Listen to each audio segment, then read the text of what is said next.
2008. She then earned a master's degree in chemistry with distinction from the University of Port Harcourt, Nigeria. Following this, she pursued a fully funded PhD in the School of Chemistry and Physics at the University of KwaZulu-Natal in South Africa, graduating in 2020. In 2023, she began her current role as a research associate in bio-based composites and equity, diversity, and inclusion in the Department of Aerospace Engineering at the University of Bristol, United Kingdom. Thank you so much for being here, Dr. Onajite. Thank you very much for having me. It's really a pleasure to be here to share my experience, talk about my experience, and to support young scientists or women that are intending to go into science subjects. So my name is Onajite Abafe Diejomaoh, like you just heard. And I will just tell you a little bit of who I am and what I do and why. I'm a research associate at with the Department of Aerospace Engineering in the University of Bristol. And my research,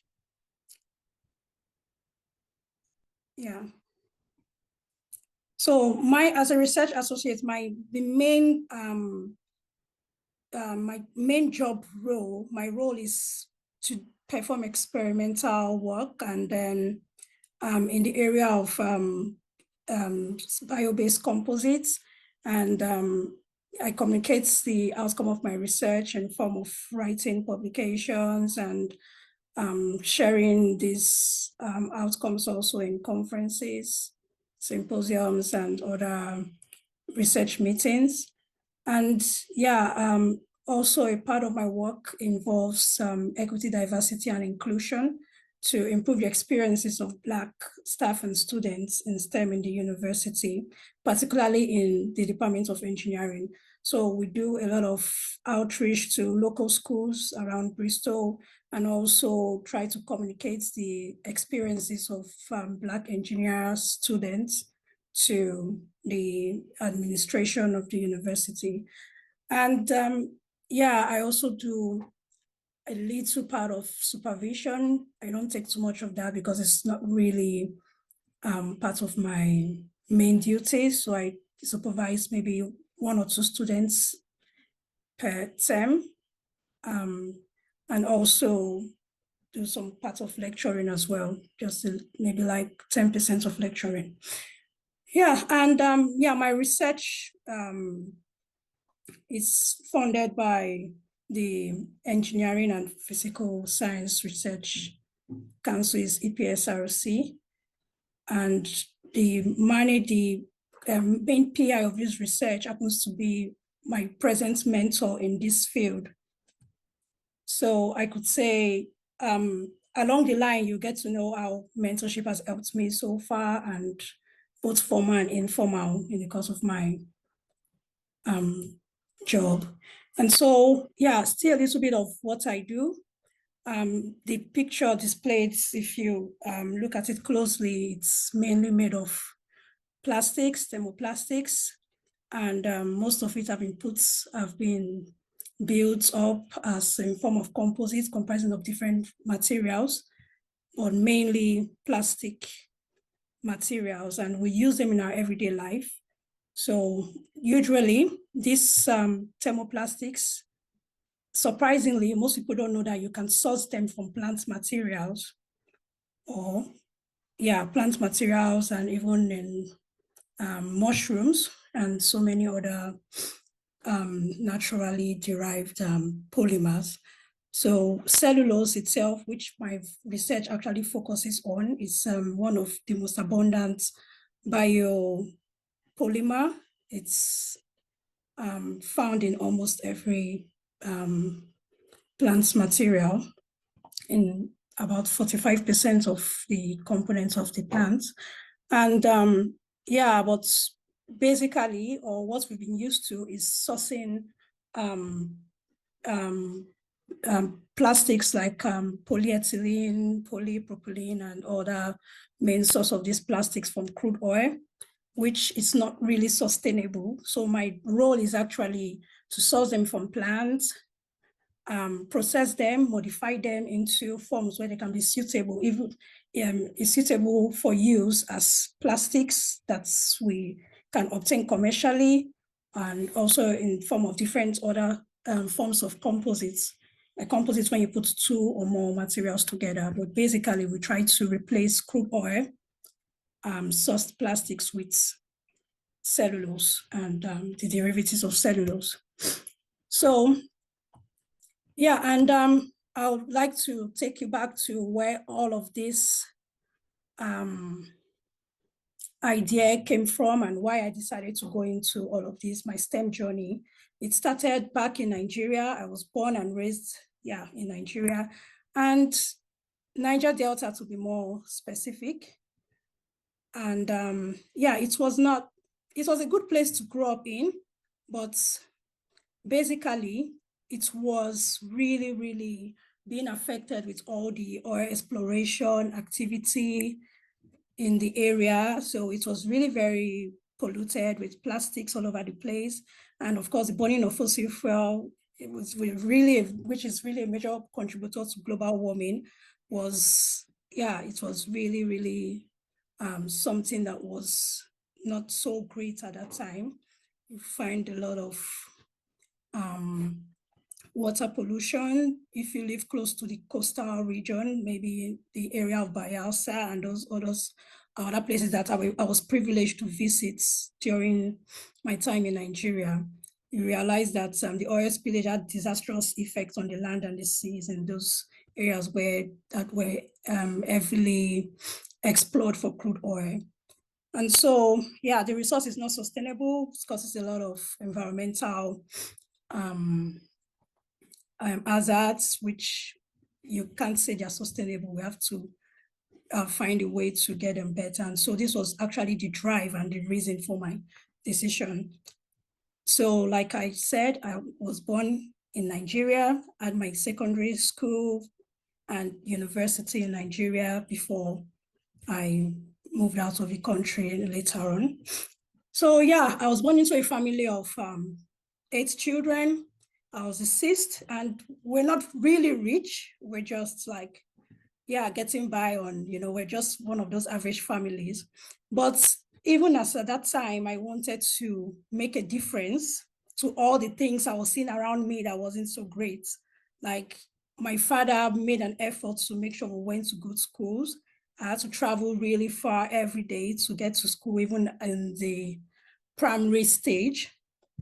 People are like, why did you not just find a school around your home where you could just go to? But that was just what my father believed in. He believed in education, and he felt that was the only way we could make a big difference and realize our dreams at that time. And so I also bought into that dream of his and decided I need to really make efforts to, make him proud and also be independent as a person and make a difference. I really wanted to make a difference at that age. I didn't know exactly how. I thought it was by being a doctor, then I can provide solutions to some problems, or like the earlier speaker said, or become an engineer and then make things happen, And of course, I wanted a well-paying job too. So, and I think somehow the environment then, I was in the science class in senior secondary, and most people will always tell you, I want to be a doctor, I want to be an engineer. I had elder ones that were in sciences. My elder brother is a doctor now, but then you could see that he wanted to be a doctor as well. So I think somehow I just got influenced. I'm like, okay, I'll also be a doctor. And I didn't think of the other possibilities that were, that one could actually go into and also make a difference at that time.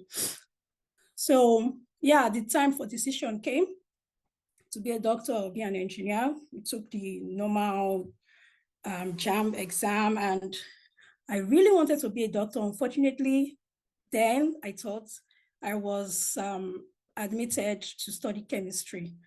And I was like, oh no, I need to find a way to become a doctor somehow. And I'm going to try again. I won't give up until I become a doctor and get what I want. So first year, I tried again. I was opportune to get in contact with a family, a close, not a family friend, she was actually a relative. She had a PhD then and she was lecturing in physiology. So I met her, she was in the medical school, and I told her, I really want to get into medicine. And she was like, okay, just try again, maybe the change of course form and all that. And then you will get in, but it didn't happen. And one day she told me, you're just stressing yourself about this. Why not just focus on chemistry and, get the best out of it? And my dad also was, should I say, a mentor at that time, very informal though. He kept on telling me, you're going to be a doctor, My boss then, my dad was working as a contract staff then in Shell, Nigeria. And then he told me, my boss he has a PhD in chemistry, is a chemist. And I was like, okay. So there are actually people out there that are doing things with chemistry. Okay, maybe this chemistry is not as bad as I think. So, and yeah, a little bit of a love story in all of this. I had some problems in my department. I don't know if any of you listening is familiar in any way with how chemistry is in the university in that undergraduate level. The lecturers are not people you can easily approach. There's no real mentor. You can say, okay, how do I get this done? Or I have this problem. There's nobody you can really approach. It's something else. So, but there was a day I stumbled on a friend. It wasn't a friend then, and it was a senior student. It was in a higher level. Final year, then I was in 200 level, and I was like, okay, see, I'm having this difficulty, I'm having these problems, I can't even assess my results, I can't do this. I was really frustrated on that day, and that was how we became friends. And then he kept on encouraging me, you have to study hard. Don't just feel because you're in chemistry, then all hope is lost. He gave me access to textbooks, even books I could not afford at that time, and it made me know that even if there is a saying that you can't get a 2-1 or a first class in this department, I went to Delta State University, Abraka. So yeah, maybe that reputation, if you know what I mean. There is this, you can't even get a first class. 2-1 is, that you must really have that real grace. So you just only study hard, you get it. So I studied hard. And I could really see it happening because when he graduated, he had a very good GPA that was almost a first class. I was like, okay, so I can actually do this. And I just did what I could do. I studied, I put in those extra hours. You can never see me doing any social thing, unfortunately. But then I was just always studying. And then I came out with a 2-1. I graduated as the best student in my department. I was like, okay, so now the journey has started. It's not going to end here. I just told myself, nothing is stopping this trade, it's moving. So I went for youth service. And then, yeah, this is just how I started my BSc, graduated. And after my youth service, I was like, okay, the next thing is masters, what do I do?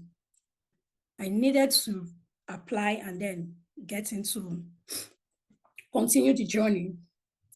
But I was thinking, I didn't want to put the burden of paying fees again for me on my parents. I needed to find a way to get a scholarship somewhere. That's when I started reaching out, applying for scholarships, applying for all sorts of things. But then I'll get to that slide to see what came out of all those struggles. But then it didn't just work out at that time. And I had to take a break. I went to the industry. I got a job in, it was crude oil servicing company where we make chemicals to treat crude oils. I had the opportunity then as well. That was very good for me to visit offshore fields. We take a helicopter, very unsafe. They weren't even paying me so much, but we'll go to the field, stay offshore, treat their crude, do all sort of tests, come back, Yeah, but I was doing it based on, I needed to get the experience. I needed to, make a change, impact and all that. So I took that job very seriously too, got to see what was happening. I was like, I know this is not, the way things are done here, there's money in this field. I think maybe I will just continue in this and see. But then I knew there was something in me that was, okay, maybe the industry may not really be for you, but it seems like there's a lot of money in the crude oil sector. But I started seeing some things about chemistry that I could actually leverage on. And so I needed to go back to study for my master's. Finances too was still at the side. I started saving while I was working. I kept that dream, that vision. I kept it open. I didn't close it. So I was saving while I was working. Okay, I'll find a way to do my master's. In between, I did applications to Shell, even scholarships to study outside the country. But then I was not successful. But yeah, somehow my dad kind of like he made a contact with one of my cousin's husband at that time. Yeah, still my cousin's husband, but then we're in close, but it was then it's Shell staff and had all this wealth of experience and all that. So I had a meeting with him and I told him about my dreams of I wanted to work in Shell. I have this experience and I really want to do this. And he told me, well, you have a 2-1 in chemistry and don't just get distracted with this industry thing. Why not still go and do your master's? I told him, master's, I don't have money, So he kept on encouraging me, gave me a check on that. He told me to apply, that I don't have to wait till I get a scholarship to go abroad. Apply for a master's and then come back and I'll see what I can do for you. So that was a very strong support in my journey, a very strong support at that time. I could say he became a mentor from that stage, from that point. I applied, went to the University of Port Harcourt. I studied industrial chemistry, petroleum chemistry, and petrochemicals. And I kind of still had a liking for academics. So after that, I did some teaching in Port Harcourt. I just loved seeing the impact I was making on students. I loved to see them, to nurture them, to see how they were kind of evolving. And I knew I wanted to be part of this whole thing, not just somewhere in the industry. Making impact, yes, but I wanted to be more outside. And so I continued looking for a scholarship to come out because the system in Nigeria does not really encourage much of research in chemistry or doing a PhD. Even during my master's, access to some equipment was not really easy to come by. So I knew, okay, I have to make things easy for myself. And somehow I just kept on trying. And luckily, I got a fee remission from the School of Chemistry. And I was able to get a fully funded PhD program with bursary in South Africa, University of KwaZulu-Natal. And that was how I started my PhD, University of KwaZulu-Natal. So in between this time, I got married. That was about 8 years after meeting my then first mentor in chemistry. We got married 8 years later. That was after my master's. So I had a baby and I had the option to either just be a mother and just be there or continue with this dream. And I had the option okay, we can find a job for you in Seplat, just stay, or do you really want to continue to your PhD and all that? You have a baby, but I didn't want that to stop me. I knew I had to set the pace even for my unborn children. So I had to make that very difficult decision, but I went for it. It was really very difficult, I must say. I got to South Africa with a 3-month-old baby to start a PhD program. First baby, I had no idea how I was going to cope, with nobody to help me, just me and my husband. He is also a very busy person. So it's not so you can say, okay, has one experience with carrying a baby, but we had to learn as we embarked on the journey and as we went on everything. So my PhD supervisor, another great mentor, told me, she calls me Teresa. Teresa, you want to study with a 3-month-old baby? Wait a little bit, register next semester. I'm like, I want to start now. She told me, no, wait, let this baby grow a little bit. So I waited. When she was 5 months, I registered. At least she was a little bit big, but it was not easy, like Professor Abiba said, having a baby, doing research or studying, it's not easy at all. You have to find a way to put in that extra hour. But luckily, I built that strength over time. I've built that strength of burning the midnight candle. I've built that strength of, trying to juggle things at the same time. But something that kept me going was that dream of you have to finish this that you've started. It was very challenging. I spent a lot of time sometimes struggling with emotions, but yeah, the baby kept on growing and I kept on studying, getting results out of my research, managing time, even when she grew up enough to, they can be very distracting when they start growing as well. Sometimes they're easier as babies. Yeah, but we managed and I finished that journey, got my PhD degree. And the next thing was, what's next? Africa, many challenges, trying to get a job. We don't have enough jobs in Africa. And then being a foreigner in another country can come with its own challenge, especially for somebody in STEM, So, but that was it at that point. And I started reaching out. I knew the next stage was to leave South Africa and to be in the UK. So like previous speaker said about mentoring and about reaching out and about using the resources available to you, I had to start doing that. I started writing about what I wanted, my vision, and then started reaching out to, I go to online, go to the different universities, check their profile, people I've never met, people I've never known. I go online and write to them, yeah, my name is this, I have this experience in this, or I have this is my background, PhD in this, blah, blah, blah, blah, blah. This is my research experience. I just write a little note of what I can do and, what I plan to do. And sometimes they don't, so many of those emails never got response from those people I wrote. But there was one response I got. And that was my first job as a research assistant in Aston University.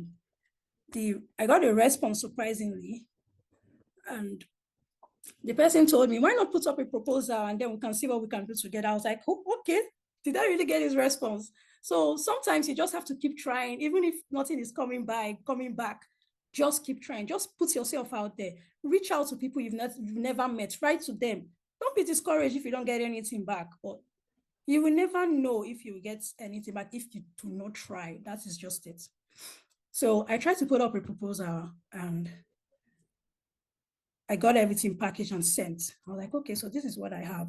And he said, okay, no problem. When you arrive, let me know. Maybe we can meet and we can talk about how we can get you employed on a project or something and see how we can get this proposal done. So yeah, I didn't think too much about it. I was like, okay, even when I got here, I was trying to settle in and see how I can, find other things also. I started writing again to people. You need to see how many emails sometimes I write in a day because you don't just see those openings like that. Sometimes you have to approach them. Don't wait till you see those job openings. Just write. And I was like, okay, let me write to this reply and tell this person that I'm here. How can we meet? Or do you have the time, try and get a meeting fixed. And yeah, that was how I started that job. And I worked there for some time before moving on to University of Bristol. So yeah, I just put a little bit of my challenges together and how I mitigated those challenges. Although in the course of this story, I've just been touching up on it little by little. So first of all, my major challenge in STEM was foundational educational system back home in Nigeria. Yeah, I've heard that it's even worse now, but the system does not really add to you achieving that dream that you have as a woman in STEM. Those scholarships are not easy to get. you have to study hard just to overcome that educational system challenge, that is there. You have to keep working hard. That is the only way you can break that barrier. You can't do it by being an average student. Forget about it. You just have to be on top to be able to break that barrier if you really want to get to your dream.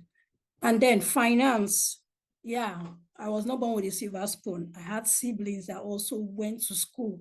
So my parents, their income was like always going into fees, going into a lot of things. So we had to really be careful not to waste that money. And so I had to start thinking that, oh, I need to find a way to support myself. I started applying for scholarships very early. There was this Shell undergraduate student scholarship. I don't really know what it was called then. But I applied, I didn't get it. Okay, so I was self-funded. My parents funded me all through. And then for masters, I started trying again. There were so many others I didn't even list yet. I can't remember. But NDDC, I passed that one. I waited. We didn't get the scholarship after we passed. The next thing, some names were just published. I was like, okay, no problem.